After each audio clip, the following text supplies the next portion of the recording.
mais qu'on ne peut pas venir exposer cela sur le net. Parce que, quelle que soit la situation, Shora, c'est un homme, c'est un frère. Nous devons l'aimer.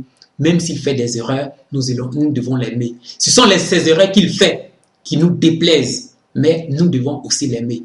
Nous ne devons pas venir exposer sa vie privée sur le net parce qu'il le fait. S'il le fait, ça, c'est son problème.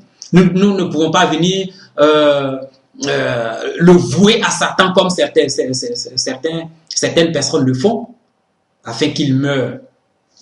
Vous avez du dédain envers Shora, alors que vous-même, vous êtes pire que lui. Vous racontez des choses qu'on ne peut même pas vérifier par la Bible. Et vous dites que vous avez reçu des révélations. Shora, chez lui, a construit une pyramide dans son ministère. Personne ne peut lui parler. C'est lui qui est à la tête. Il y a eu plein de personnes qui ont eu des discussions à ce propos. Shora n'est pas Dieu. Moi, je lui ai écrit un email pour lui dire qu'il n'est pas Dieu. Le Dieu que nous prions s'appelle Jésus-Christ. Donc, tout un chacun a le droit de lui dire, frère, tu es dans l'erreur. S'il se répand, c'est ça. S'il ne se répand pas, on continue notre chemin. Mais il ne peut pas nous fermer la bouche. Shora ne peut pas m'empêcher de faire des séminaires, des conférences. Avant que je ne le connaisse, j'avais commencé à faire mes séminaires. Je voulais faire mes séminaires, j'avais commencé. Donc, ce n'est pas à lui de venir me dire, il ne faut pas prêcher. Non. Quand Shora vient dire que moi, je dois quitter ma femme parce que celle qui est avec moi n'est pas ma femme, vous êtes heureux, vous l'acclamez. Et quand quelqu'un se lève pour lui dire, frère, il faut faire attention parce que ce que tu dis, ce n'est pas dans la Bible. Là, vous vous élevez contre la personne. Vous me faites rire, quoi. Je dirai tout ce que le Seigneur me demandera de dire. Tout ce que je verrai, tout ce que j'entendrai, que ce soit de Shora, que ce soit de quelqu'un d'autre, tout ce que j'entendrai, je vérifierai dans la Bible. Si ce n'est pas ça, je dirai le contraire. Personne dans ce monde ne pourra fermer ma bouche. Vous annoncez un évangile qui, comment je vais dire ça? Un évangile qui profère des menaces. Hey, mais tu es en train de pécher. Si le Christ arrive aujourd'hui alors, tu es en train de faire telle chose. Ah, ça va ouvrir des portes dans ta famille. Tu es en train de faire telle chose. Ah, mais c'est quoi tout cet évangile? C'est quel évangile ça? Vous avez appris ça où? C'est l'évangile de la Bible, de cette Bible-là. Ou bien vous avez une autre Bible. Je vais faire une vidéo sur l'évangile. L'évangile signifie la bonne nouvelle. Et la bonne nouvelle, c'est ce que vous annoncez. Le Seigneur m'a dit que la NJC, je le dis clairement, la NJC prêche les lois, mais ne prêche pas Jésus-Christ. Voyez les comportements des adeptes de Shora. Voyez les comportements de ceux qui sont dans NJC. Et vous allez comprendre. Je vous demande d'aller les étudier. Vous allez comprendre. Moi, j'en connais. Il y a des gens avec qui j'ai eu des discussions. Des gens qui n'ont même pas d'amour dans le cœur. Lorsqu'ils voient leur femme, lorsqu'ils voient leur mari, ils sont heureux.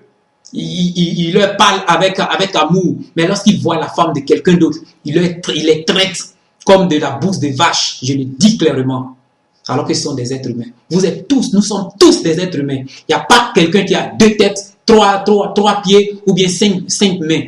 Nous sommes tous les mêmes devant la face de Dieu. Si tu aimes ta femme, tu dois aimer la femme de quelqu'un d'autre aussi. Si tu es heureux de voir ta femme, tu dois être heureux. Tu dois penser que quelqu'un d'autre est heureux de voir sa femme aussi. Si tu es heureuse de voir ton mari, tes enfants, il faut penser que les autres aussi ont les sentiments dans leur cœur. Ce ne sont pas du bois, ce ne sont pas des aciers, du fer, mais ce sont des gens qui sont en chair, que Dieu a formé, des images de Dieu. Donc tu dois les aimer. Tu aimes Dieu que tu ne vois pas et tu détestes ton frère, ta soeur qui se trouve devant toi, tu les traites comme du dédain. Le Seigneur n'a pas fait ça. Et vous pensez que c'est l'Esprit de Dieu qui est en vous. Lorsque le frère Chora vient expliquer des choses, disant que je reçois cela en direct, et enregistrer cela afin que je puisse suivre ça aussi. Et lorsque vous sortez de ce séminaire, ou bien lorsque vous sortez de là, vous allez voir tous ces enseignements sur Internet, vous fouillez dans la Bible, il y a des choses qui ne sont même pas dans la Bible. Et vous voulez que je dise quoi? Que c'est le Saint-Esprit qui lui parle de la sorte. Excusez-moi quand même. Oh yeah.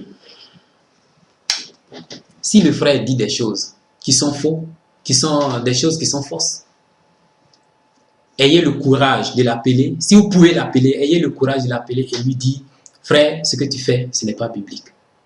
Si vous ne pouvez pas l'appeler, dans ce cas, vous pouvez faire aussi des vidéos pour lui dire, pour démontrer avec la parole de Dieu à l'appui que ce que le frère a dit, ce n'est pas ça. Vous ne pouvez pas suivre le mensonge, vous ne pouvez pas suivre les erreurs. Paul a dit que notre prédication ne repose pas sur les erreurs. Et vous me dites que Chora est un homme, est un être humain, donc il peut faire des erreurs. Mais ce n'est pas l'être humain qui parle. S'il dit qu'il a le Saint-Esprit doit l'inspirer. Et le Saint-Esprit ne fait pas d'erreur. Il maudit des gens, il voue des gens à Satan, il chasse des gens de son ministère. Et vous êtes heureux pour ça. Vous ne voulez pas qu'on parle de ça.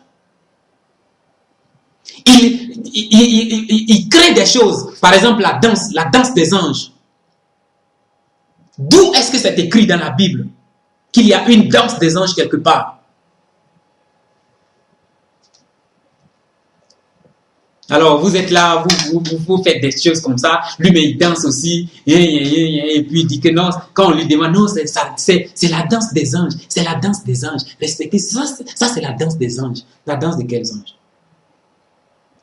Des anges que lui-même il a créés ou bien des anges que Dieu a créés?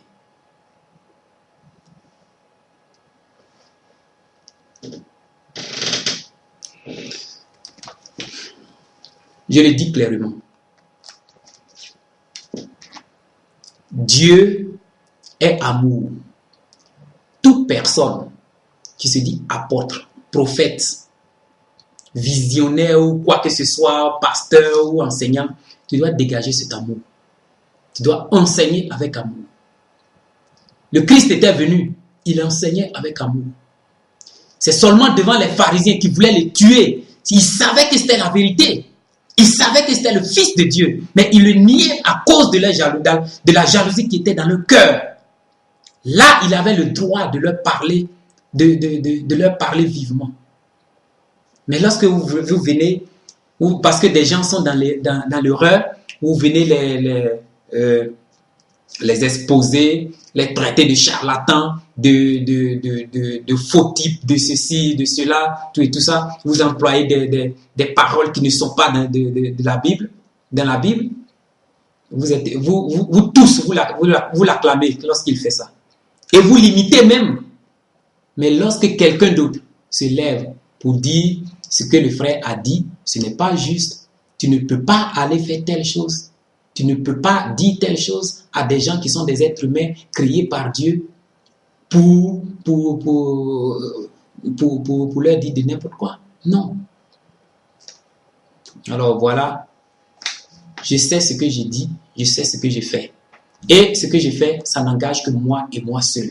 Je le dirai toujours. Si quelqu'un fait des erreurs, que ce soit Chora, que ce soit quelqu'un d'autre, si j'ai la possibilité de faire une vidéo, de voir la personne, je lui dirai. Si j'ai la possibilité de faire une vidéo, je le dirai. Si le Seigneur me demande de faire une vidéo, d'écrire à la personne, je le ferai. Je n'ai de compte à rendre à personne sur cette terre, si ce n'est à Dieu, si ce n'est au Saint-Esprit.